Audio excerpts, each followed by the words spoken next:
बोलिए दिव्या। सर मेरा क्वेश्चन है कि कभी कभी ऐसा होता है, जैसे आपने कहा कि कॉज एंड इफेक्ट जो अगर ना हो तो टाइम नहीं कहता। सर कभी कभी ऐसा होता है कि कोई चीज़ हम मतलब रीड कर रहे हैं और हम वो चीज़ फिर रीड करते करते भूल जाते हैं कि हम आगे में बहुत पूरी चीज़ें कंप्लीट करनी है या नहीं करनी है, और हम उसी से बहुत सारी चीज़ें देखने लगते हैं। फॉर एग्जांपल मेरे साथ ऐसा होता कि जब हम इंट्रोडक्टरी पार्ट पढ़ते थे तो इंट्रोडक्शन जनरली सब लोग बहुत जल्दी पढ़ लेते हैं। मैं जब पढ़ती थी तो मैं उसमें थोड़ा टाइम लेती थी और फिर मैं कभी कभी ऐसा होता फर्स्ट पेज पे रहती थी, मैं बहुत सारी चीज़ें हो जाती थी और मुझे पता नहीं चलता था कि काफ़ी टाइम कैसे चला गया। और फिर सर जब मेरी कोई फ्रेंड आती थी बोलती थी अभी तक फर्स्ट पेज पे हो, तो sir is it what's that? Like you said emotion is good. देखो दोनों चीज़ें हो सकती हैं। एक तो ये है कि मन ऐसा भागा हुआ है इधर उधर, बिल्कुल छिटका हुआ कि आगे बढ़ा ही नहीं जा रहा। और ज़्यादातर लोग जिनकी रीडिंग स्पीड लो होती है वो बहुत छिटके हुए मन के होते हैं, उनका मन ध्यानस्थ हो नहीं पाता, इसीलिए एक पन्ने से आगे बढ़ना मुश्किल हो जाता है। अधिकांश मामलों में यही होगा। यही कारण है कि जब विवेकानंद के व्यक्तित्व की बात होती है तो अक्सर ही कहा जाता है कि इतनी किताबें और इतनी उनकी रीडिंग स्पीड थी और फटाफट पढ़ जाते थे। ओशो को जब याद किया जाता है तो जितना उनको एक गुरु के रूप में याद किया जाता है उतना एक रीडर के रूप में याद किया जाता है। That he was the biggest book man. सुबह उनके पास ट्रे में रख के 4 किताबें लाई जाती थी। कहानियाँ हैं कि हर सुबह उनके पास ट्रे में रख के 4 किताबें लाई जाती थी और शाम तक वो किताबें वापस चली जाती थी और उनमें बाकायदा नोट्स बना दिए जाते थे, सब हो जाता था। आप कितनी रीडिंग कर पाते हो उससे पता चलता है कि आपके पूरे जीवन की क्वालिटी क्या है। छितराए हुए मन के साथ रीडिंग नहीं होती। लेकिन एक दूसरी बात भी है, बुल्ले शाह का एक कथन है कि एक अलफ पढ़ो छुटकारा है। एक शब्द में ही छुटकारा है। एक दूसरा व्यक्तित्व भी हो सकता है जो इतना पारखी हो जाए कि कहे कि मुझे झूठ जरा मंजूर नहीं। ये 1000 में एक होगा। 999 मामलों में तो जो पढ़ नहीं पा रहा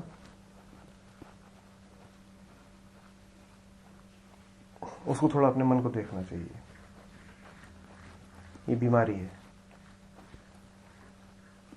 पर 1000 में एक मामला ऐसा भी होगा जब आप आगे इसलिए नहीं बढ़ पा रहे क्योंकि सच आपको आगे बढ़ने दे नहीं रहा है। पहला ही शब्द है, प्राकथन है, इंट्रोडक्शन है, उसमें पहला ही शब्द है मैं आपसे ही कहना चाहता हूं कि अक्सर ऐसे ही शुरू होते हैं और आप अटक गए। मैं अब ये नहीं है कि मन छितराया हुआ है, पर ये मन सच का ऐसा अन्वेषक है, कह रहा नहीं समझा ही नहीं है मैं माने क्या, मैं आगे कैसे बढ़ूं। ये मैंने एक बिल्कुल एक्सट्रीम केस ले लिया है, पर इशारा कर रहा है। बात समझ में आ रही है ना?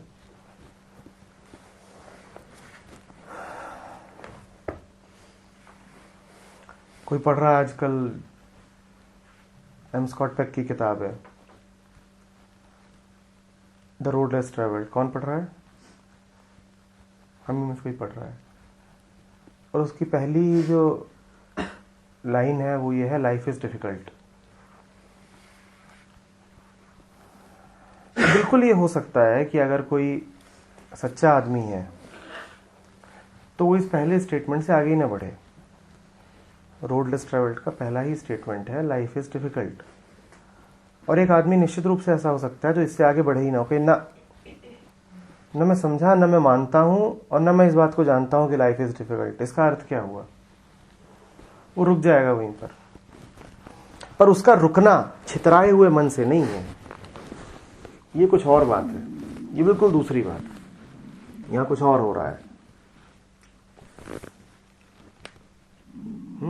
सर अगर इस तरह से तो क्या छितराए हुए मन से इमोशन प्राप्त है? नहीं, बिल्कुल नहीं। क्या ऐसा हो सकता है कि आप टाइम ही भूल गए कि क्या फिर उसके बाद कुछ टाइम बाद? छितराए हुए मन से इमर्शन नहीं हो सकता। जहाँ इमर्शन हो रहा है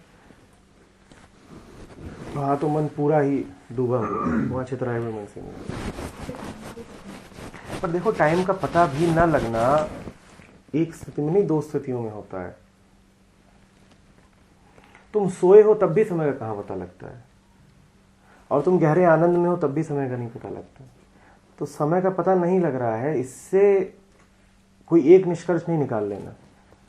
अभी भी दो संभावनाएं हैं, तुम्हें देखना पड़ेगा कि हो क्या रहा है, हो क्या रहा है। आप बैठे हो, कल्पनाओं में खोए हो, और घंटा बीत सकता है और आपको नहीं समय का पता लग रहा है। इसका अर्थ ये नहीं है कि आप जीवन में डूबे हुए हो, इसका अर्थ ये है कि आप जीवन से बिल्कुल कटे हुए हो। तो दोनों संभावनाएं खुली हुई हैं, दोनों में से बात हो क्या रही हो देखना पड़ेगा। बहुत शुभ बात होगी अगर वहां पे खड़े हैं जहां पे बुल्ले शाह का नाम लिया था, उन्होंने तो किताबों को खूब गालियां दी हैं बार बार। एक जगह तो उन्होंने ये कहा ही है कि यार तू पढ़ना लिखना बंद कर, ये पढ़ाई लिखाई बंद कर, इसी से तेरा नुकसान हो रहा है। वो हमने कहा ही कि एक अलफ पढ़ो छुटकारा है। पर वो आदमी फिर लाखों में एक है जो एक अलफ पर ही इतनी ईमानदारी के साथ रुक गया है कि आगे नहीं बढ़ूंगा। एक सूफी संत हुआ है सरमद, की बार बात पहले भी करी थी। तो कुरान की एक बड़ी शुरुआती आयत है कि ला इलाहा इल्लल्लाह, there is no god except one, there is no god but God. वो उसको आधा ही बोलता था, देयर इज नो गॉड। वो कहता था इससे आगे बढ़ूंगा ही नहीं, क्योंकि आगे का मुझे पता नहीं। कहता था मैंने अभी इतना ही जाना है, द फॉल्स एज फॉल्स। तो मैंने अभी इतना ही जाना है कि जिन गॉड्स की हम पूजा करते हैं वो झूठे हैं, ये मैंने जान लिया है कि ये सब जो चल रहा है ये झूठ है। तो कहता था मैं इसको आधा बोलूंगा, बस पूरा बोलूंगा ही नहीं, देयर इज नो गॉड। ये असली आदमी है। ये भी किताब में आगे नहीं बढ़ रहा, पर ये आगे इसलिए नहीं बढ़ रहा क्योंकि ये बड़ा ईमानदार है। कह रहे आगे बढ़ूं कैसे, अभी यही नहीं समझा आगे बढ़ने से क्या लाभ। उसको औरंगजेब ने मरवा दिया, इसी बात में मरवा दिया कि तू कुरान का अपमान कर रहा है। बोलना तो पूरी आयत बोल, नहीं तो कुछ मत बोल। पर फिर सरमद है।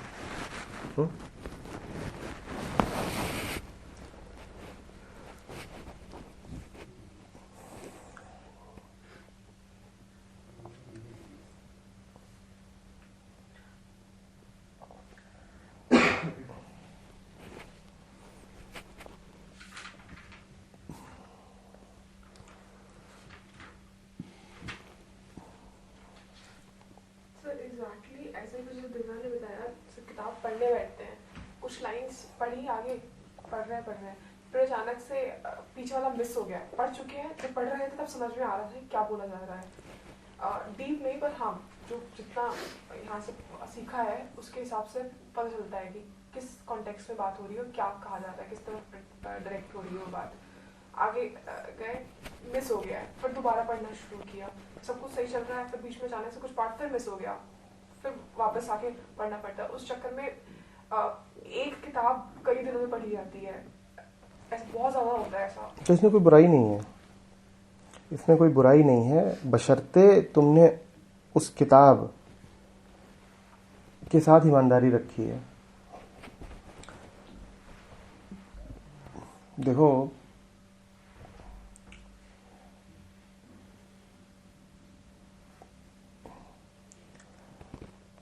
हर किताब एक रास्ता होती है तुम्हें कहीं और ले जाने का।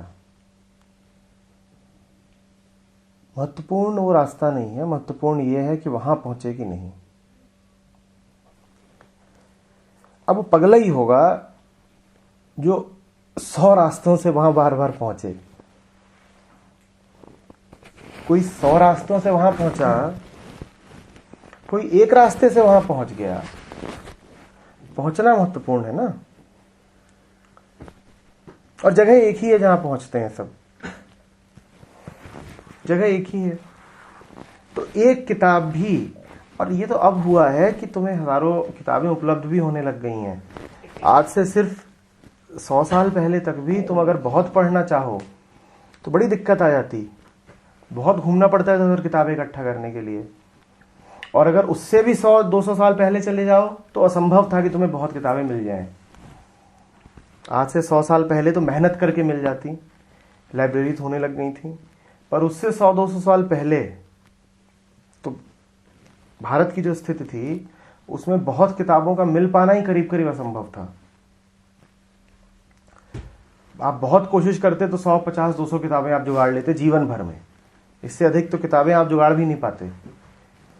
छपती ही कितनी थी, जब प्रिंटिंग प्रेस नहीं है तो तुम कितनी किताबें छप रही हैं, सोचो ना। प्रेस नहीं है, सब काम मैनुअल है, तो कितनी किताबें हैं जो सर्कुलेशन में होंगी।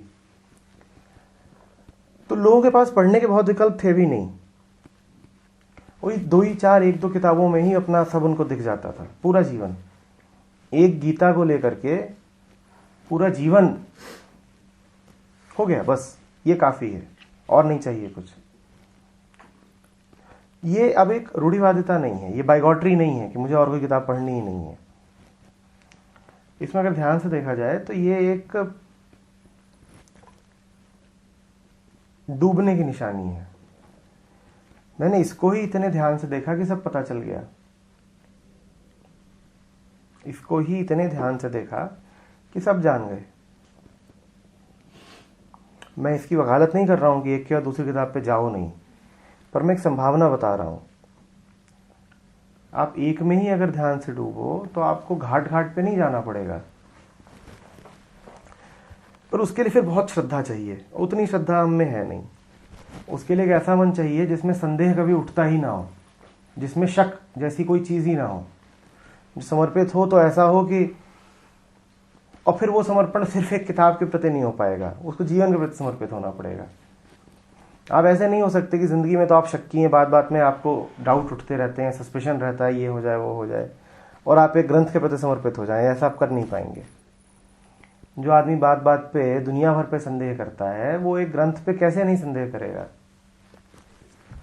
वो कोशिश भी कर ले ना करने की, तो भी उसके मन का जो कीड़ा है वो तो बलबलाएगा ही।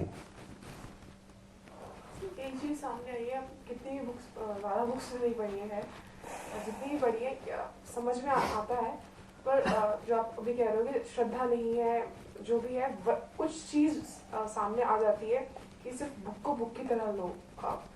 वो बड़ी स्ट्रांग नहीं होती है, वो कैसे भी बोल सकते हो उसको, इतनी स्ट्रांग फीलिंग नहीं होती है वो, पर दो अंदर से रहता है कि ये बुक को मैं रिलेट कर पा रही हूँ अपनी लाइफ से, समझ पा रही हूँ, और एक होती है कि बुक को बुक की तरह ही लो। और काफी जितनी भी बुक्स पढ़ी सब में यही होता है। नहीं, बुक को बुक की तरह लेने का तो कोई मुझे अर्थ समझ में नहीं आया कि क्या कहना चाहती हो। मतलब श्रद्धा नहीं है, आप उसी चीज को कह सकते हैं, क्योंकि वो बात तो समझ में आ रही है, सबको सामने दिख रहा है, साफ साफ दिख भी रहा है, रिलेट भी कर पा रहे हो चीजों को, लेकिन उस चीज को ले नहीं पा रहे हो, समझ पा रहे हो बट उसे इंटरनलाइज नहीं कर पा रहे हो। नहीं, इंटरनलाइजेशन वगैरह कोई कोशिश नहीं है, वो चाह चाह के नहीं होता है। जब एक किताब अपना काम कर रही होगी वाकई, तो आपके मन में कोई ख्याल नहीं होगा कि ये मुझे फायदा दे। उस वक्त ख्याल नहीं होता, समझ आ जाता है, लेकिन फिर बुक पढ़ लिया, खत्म कर नहीं, लिया। दिक्कत यही है ना कि तुम्हें समझ आ रहा है। मैंने अब क्या बोला था, जब भी तुम कहो कि तुम्हें समझ आ रहा है, इसका मतलब कि तुम्हारे पास समझ का एक विचार है। तो ये जो तुम्हारा ख्याल है ना कि मुझे बात समझ में आ रही है, यही तुमको फंसा रहा है। दो केसेस हैं, दो बुक्स हैं, एक तो फ्रीडम फ्रॉम द नोन और दूसरी all else is bondage. All else is bondage का जो वर्डिंग्स है वो थोड़ी डिफिकल्ट है, तो उसे समझने में बार-बार कई बार पढ़ना पड़ रहा है उसको। फ्रीडम फ्रॉम नोन, क्योंकि जेके की पहले भी कई सारी किताब पढ़ी है, उन्होंने एक पेस बन गया है के लिए, तो वो रिलेट भी हो पा रहा है, वीडियोस भी सुने हैं, तो समझ भी पा रही हूँ, समझ फिर उसी कॉन्टेक्स्ट में। लेकिन ऑल एल्स इज बॉन्डेज, देखो वहाँ खतरा भी है, चूंकि आपने जब कृष्णमूर्ति को पढ़ना शुरू किया था तो आपको बड़ी तकलीफ होती थी। आज कृष्णमूर्ति की आप शायद तीसरी किताब पढ़ रहे हो या उनकी वीडियो देख लिए हैं, तो आप कहते हो कि ज्यादा सुविधा है। अब ये सुविधा ये क्या है? ये सुविधा क्या ये है कि कृष्णमूर्ति ने जिस बारे में बात करी है, जीवन, संबंध, प्रेम, सेलिब्रेशन, तुम जीवन जान गए हो, प्रेम जान गए हो, सेलिब्रेशन जान गए हो, या तुम कृष्णमूर्ति की राइटिंग स्टाइल जान गए हो और उससे तुम्हारी एक फेमिलियरिटी बन गई है। एक फेमिलियरिटी बन गई हो, किस उसमें कह रहे हैं ये भी? दो बातें हैं, कृष्णमूर्ति के शब्द और उस सत्य शब्द जिसकी ओर इशारा करते हैं। सर वो सत्य क्या है वो नहीं पता, पर तो शब्दों से, सारा कुछ हाँ, तो शब्दों से परिचय हो गया है, उनकी एक स्टाइल है जो राइटिंग की, वो जान गई हो। भी तो खतरा है ना। अक्सर हमें जब किसी से फेमिलियरिटी हो जाती है, जब हम किसी की आदत में पड़ जाते हैं, तो हमें ये भ्रम हो जाता है कि हम उसे जानते हैं। आप नहीं जानते, सिर्फ इसलिए क्योंकि उनके द्वारा प्रयुक्त शब्द बार बार आंखों के सामने आ रहे हैं और वही शब्द, ऑब्जर्वर इज द ऑब्जर्व्ड, वही सारी बातें घूम फिर करके आ रही हैं, तो मन को ये भ्रम हो जाता है कि अच्छा ये तो पहले भी पढ़ा था, इसको मैं जानता हूं। तुम सिर्फ शब्दों के दोहराव को जान रहे हो, शब्द किधर को इशारा कर रहे हैं ये नहीं समझ रहे हो। सर लेकिन फिर इसमें ऐसा भी होता है कि आप पढ़ रहे हैं और उसी तरह पढ़ रहे हैं कि बुक रिव्यू लिखना है, उसी तरीके से पढ़ा जा रहा है। रिव्यू तो तुम वैसे भी नहीं लिख रही हो, तो मतलब पूरा नहीं तो लिखा है। अभी उसको छोड़ ही दो, दिमाग से ही निकालो। जब मैं कह रही थी कि सिर्फ उसी हिसाब से लिख रही होती हूँ। हाँ, तो लेकिन फिर एकदम वो से सोच के भी कहाँ लिख पाई, 3 महीने तो हो गए, बुक रिव्यू तो आ नहीं रहा ना, इसका मतलब ये तरीका भी काम तो कर नहीं रहा, तो इस तरीके को छोड़ ही दो।